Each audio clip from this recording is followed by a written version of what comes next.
Middle സ്കൂളിൽ വെച്ച് കാർലോയുടെ school അധ്യാപികയായിരുന്ന sister Monica സെറോണിയാണ് ഇപ്പോൾ സോഷ്യൽ മീഡിയയിൽ കാർലോയെ പറ്റിയുള്ള തന്റെ ഓർമ്മകൾ പങ്കുവയ്ക്കുന്നത്. സ്കൂൾ വിദ്യാർത്ഥിയായിരിക്കുമ്പോൾ കാർലോ അത്ര നല്ല ഒരു പെർഫെക്റ്റ് സ്റ്റുഡന്റ് ബെഞ്ച്മാർക്കിൽ പെടുന്നവനല്ലായിരുന്നു എന്നാണ് സിസ്റ്റർ പറയുന്നത്. ചിലപ്പോൾ ഹോംവർക്ക് ചെയ്തുകൊണ്ട് വരാറില്ല, അല്ലെങ്കിൽ ക്ലാസ്സിന് നേരം വൈകിയെത്തും. അതേസമയം ജിജ്ഞാസാലുവും തമാശക്കാരനുമായ കാർലോയെപ്പറ്റി ഓർക്കുമ്പോൾ വളരെ സന്തോഷം നൽകുന്ന ഓർമ്മകളാണ് സിസ്റ്റർ മോണിക്ക സെറോണി ടീച്ചർക്ക് പങ്കുവയ്ക്കാനുള്ളത്. എന്തെങ്കിലും കാര്യത്തിൽ തൽപരനായാൽ അക്കാര്യം ചെയ്തു തീർത്തിട്ടേ കാർലോയ്ക്ക് വിശ്രമമുണ്ടായിരുന്നുള്ളൂ എന്നും സിസ്റ്റർ മോണിക്ക സെറോണി പറഞ്ഞുവെക്കുന്നു. സെൻട്രൽ മിലാനിൽ മർസലൈൻ സിസ്റ്റേഴ്സ് നടത്തുന്ന കാത്തലിക് എലിമെന്ററി ടോമസോയോ മിഡിൽ സ്കൂളിൽ ഏകദേശം 8 വർഷത്തോളം കാർലോ അക്യൂട്ടസ് പഠിച്ചിരുന്നു. കാർലോയുടെ ഇടവക ദേവാലയത്തിനോട് അടുത്തായിട്ട് തന്നെയാണ് എലിമെന്ററി സ്കൂളും സ്ഥിതി ചെയ്യുന്നത്. ക്ലാസുകൾക്ക് പോകുവാനും കൂട്ടുകാരുമൊത്ത് സോക്കർ കളിക്കുവാനും ചാപ്പലിൽ പോയി പ്രാർത്ഥിക്കുവാനും കാർലോ തൽപരനായിരുന്നു, സിസ്റ്റർ മോണിക്ക സെറോണി പങ്കുവയ്ക്കുന്നു. എന്നാൽ കാർലോയുടെ പരീക്ഷാ റിപ്പോർട്ട് കാർഡ് എടുത്തു നോക്കുമ്പോഴാണ് ഏവരെയും അമ്പരപ്പിക്കുന്നത്. മതപരമായ വിഷയത്തിൽ മാത്രമായിരുന്നു കാർലോയ്ക്ക് നല്ല മാർക്ക് കിട്ടിയിരുന്നത്.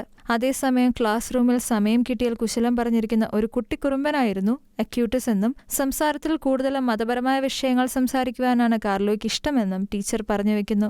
അക്യൂട്ടസിനു വേണ്ടി അവന്റെ മാതാപിതാക്കൾ ഒരു ട്യൂട്ടറെ ഏർപ്പാടാക്കിയിരുന്നതായും എലീസ എന്ന പേരായ ട്യൂട്ടറെ കാർലോ വിശുദ്ധ കുർബാനയ്ക്കായി പോകുവാൻ പലപ്പോഴും കൂടെ കൂട്ടിയിരുന്നതായും പറയപ്പെടുന്നു. കാർലോയുടെ കൂടെയുള്ള കൊച്ചുനാളുകൾക്കുള്ളിൽ ട്യൂട്ടറുടെ ഉള്ളിലും വിശ്വാസത്തിന്റെ തിരി കാർലോ വഴി ഈശോ കൊളുത്തിയിരുന്നു. തന്റെ ക്ലാസ്മേറ്റുകളായ കൂട്ടുകാർ ഒറ്റപ്പെടുമ്പോഴും ബുദ്ധിമുട്ടുമ്പോഴും കാർലോ അവരുടെ അടുത്ത് ചെല്ലുമായിരുന്നുവെന്നും ടീച്ചർ പങ്കുവയ്ക്കുന്നു.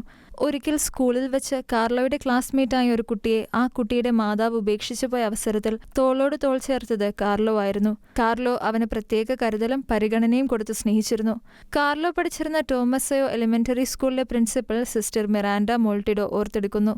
ഒരിക്കൽ മാനസികാസ്വാസ്ഥ്യമുള്ള തന്റെ ഒരു കൂട്ടുകാരനെ കാർലോ മറ്റു ദുശ്ശാഠ്യക്കാരായ കുട്ടികളുടെ കളിയാക്കലിൽ നിന്ന് രക്ഷിച്ചതും 11-12 വയസ്സ് പ്രായമുള്ള കുട്ടികളിൽ കാണാത്ത വിധമുള്ള അസാധാരണത്വം കാണിച്ചതും സിസ്റ്റർ മോണിക്ക സെറോണിക്ക് ഇന്നും അത്ഭുതമാണ്.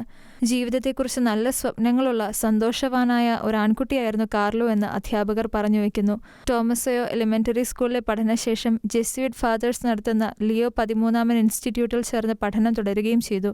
ക്ലാസ് ആരംഭിക്കുന്നതിന് മുൻപും ബ്രേക്ക് ടൈമിലും കാർലോ ചാപ്പലിൽ പോയി പ്രാർത്ഥിക്കുക പതിവായിരുന്നു എന്ന് ലിയോ 13 ഇൻസ്റ്റിറ്റ്യൂട്ടിലെ ചാപ്ലനായ ഫാദർ റോബർട്ടോ ഗസാഞ്ചിയ ഓർത്തെടുക്കുന്നു. ഒരേ സമയം വളരെ സന്തോഷവാനും അതേസമയം വിശ്വാസകാര്യങ്ങളിൽ യാതൊരു വിട്ടുവീഴ്ചയും ഇല്ലാതിരുന്ന വ്യക്തിത്വമായിരുന്നു കാർലോയുടേത്.